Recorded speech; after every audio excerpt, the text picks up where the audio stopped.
Yo guys, what is up? Max on a Borderlands 4 video, and today we've kind of got a big info wrap up. I have been away for 4th of July weekend and my 1 year wedding anniversary, so I haven't been able to cover any of the Borderlands 4 news, and there's actually been quite a few bits of news, both today and over the past few days.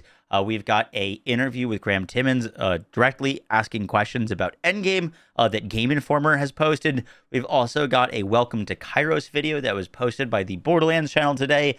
And we've got another Game Informer video that they shared about the open world, where we also learned a bunch of things. So this video is going to be kind of a wrap up of not only the new information that came out today, but over the past few days about Borderlands 4. Hope you guys enjoyed the breakdown. Let's get right into it. Real quick, I do want to point out that Maxroll, the build crafting website that I work for, has just launched skill tree planners for both Rafa and Vex. If you want to start fiddling around with the skill trees and seeing what you can put together and the different synergies, I will have a link down in the description. If you've never heard of Maxroll, they primarily cover ARPGs like Path of Exile and Diablo. I joined them about a year ago, and they've asked me to lead the Borderlands 4 branch. So we are now going to have a dedicated Borderlands section on Maxroll, and this is just the start of it, but we're going to be expanding, and all of my build guides that I post when they're going to be up on YouTube, they will also be on Maxroll when Borderlands 4 launches. So the first new information that we learned is from Game Informer and their open world video. In this video, they interviewed the devs about their philosophy in creating an open world for Borderlands, why they did it, and kind of their goals and objectives with a open world style Borderlands game. And one of the biggest pieces of information that we learned from that has to do with vehicle customization. Now, in Borderlands 3 and Borderlands 2, vehicle customization was you'd pick kind of like the base of the vehicle, like a Bandit Technical or an Outrunner, and when you picked a Bandit Technical, it would handle like a Bandit Technical. Regardless of how you customized it or made it look, it would still be a Bandit Technical. In Borderlands 4, they're not tying vehicle performance to vehicle looks, and so you're going to be able to get different vehicles, but you can put these cores that they mentioned that you're going to be farming in open world activities. I believe they said that they can be farmed from crawlers. And when you get these different cores, you can actually change the way that your vehicle handles and performs and operates, which is different than how it actually looks. And so you're going to be able to change the weapons, change the look, but you're also going to be able to change how the vehicle functions at a base level with these cores that you can farm from crawlers. So that's pretty cool. The next thing that we learned about is their kind of goals with density and exploration. For me, it's always been about density and making sure the world feels packed full of things to do and see. One of our, we have 5 pillar words that I've kind of used to judge all parts of the game by. And one of them is reward. And it's really easy to think of reward as getting loot. I mean, that is a type of reward. But I expressed to the team that players feel rewarded when they explore and find something new in the world. And that can be a new side mission, that can be a combat chest, that can be a silo or crawler. All of those things, those experiences are rewarding to come across. And so I wanted to really, impart on the team to be thinking about filling the world with content so that you can have moments of reward, literally just exploring all the time. And it's not literally, did you open a chest? It's, did you see this? Did you come across this?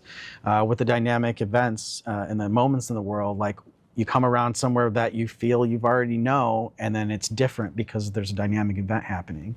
So I really pushed that and making sure the density was there. And as I talked about earlier, my judgment for success is, can I just stay on foot, using my weapons, using my action skills, and pass through a whole zone without missing my vehicle? And then it's well, yeah, if I didn't have a reason to get on my vehicle, I must have been killing shit. I must have been picking up loot. I must have been doing missions or contracts. That's how I know we've been successful. Next piece of information that we got is from the Welcome to Kairos Beyond the Borderlands video that the Borderlands channel posted.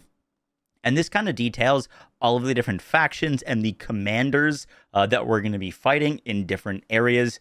The way that Borderlands 4 is seemingly going to be broken down in that each region kind of has a faction that's going to be controlling that region that you're going to help and work with, and then also kind of fight the commander of that region to keep kind of progressing in those areas.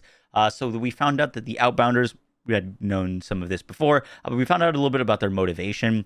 The Outbounders are a faction of travelers who actually, like the Vault Hunters, crash landed on Kairos, and their kind of driving factor, their motivation, is that they can't leave. They want to get off this planet, but because Kairos is on lockdown, they're unable to leave, and hence they're trying to like rebel against the Timekeeper so that they can go back home.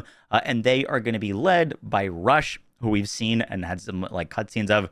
Rush looks awesome. And then the like commander of that area is going to be Idolator Soul, who's this big, massive brute that we've seen in some of the cutscenes. Our next faction is the Augurs. Now, these, unlike the Outbounders, have been here on Kairos for a very long time. They are descendants of the like original mining team that came to Kairos that was sent or ordered by the Timekeeper to mine for Ordinite and other precious materials.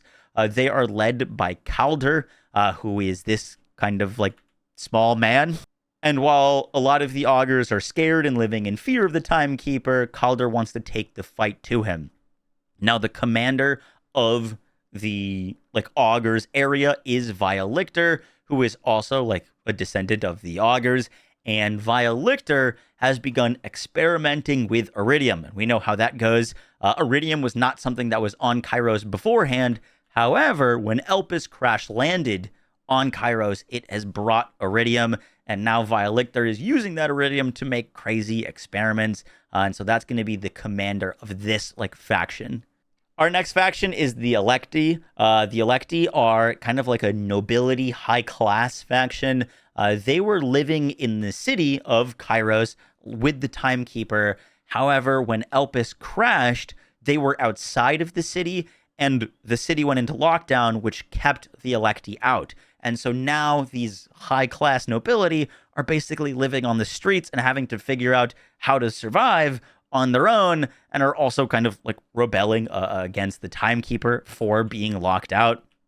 And they are led by Levain, who we've seen in some of the previous trailers. The commander of this region, or Carcadia Burn, fighting against the Electi, is going to be the Ripper Queen, who has kind of caused this huge revolution, a rebellion against the Timekeeper by ripping out her own bolt and realizing that she could free herself from the Timekeeper's control, and then also causing her followers to rip out their bolts and even forcing them to rip out their bolts, which, ripping out the bolts causes mental damage and leading to a lot of psychos and crazy people. So she's going to be kind of like our psycho leader. We've seen a lot of like footage where the Rippers are doing a lot of drilling. What they're drilling for, we are not sure quite yet, but it seems like it's going to be a pretty important plot point. And lastly, they talked about the Timekeeper. Now, the big detail here with the Timekeeper is they wanted to have a villain type that is different than anything that we've had in the past.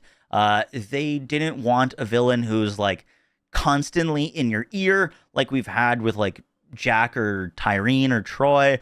They wanted a character that's a really serious threat, but doesn't outstay their welcome. And I think Timekeeper's going to be like a lot more of a serious villain than we've seen in the past. I don't think Timekeeper's going to be cracking jokes or talking about Butt Stallion in our ear. I think there's going to be a lot of different like humor levels, but they're seeming to like, go for more dry, serious humor. I'm imagining that's going to be from other characters, and then Timekeeper's going to be this like truly menacing presence. And our last bit of information is from Game Informer. Creative director discusses designing the very ambitious endgame content. Now, I'm going to be real. Unfortunately, there's not really much specific endgame details here. It's definitely not what we were hoping for in an article titled about Endgame. But we do get a small bit of insight into some of the things that they're doing and planning for Endgame. One of the biggest things is they said that Graham Timmons, the creative director, says, I know what's important to our community, and that's built already into the game, talking about the Endgame, basically kind of confirming, in my opinion, that Endgame is going to be there at launch. Like, it's not something that they're going to be adding in an expansion. They know what we care about, and that is already there. So I'm assuming, hopefully, that means like takedowns and raid bosses and stuff like that.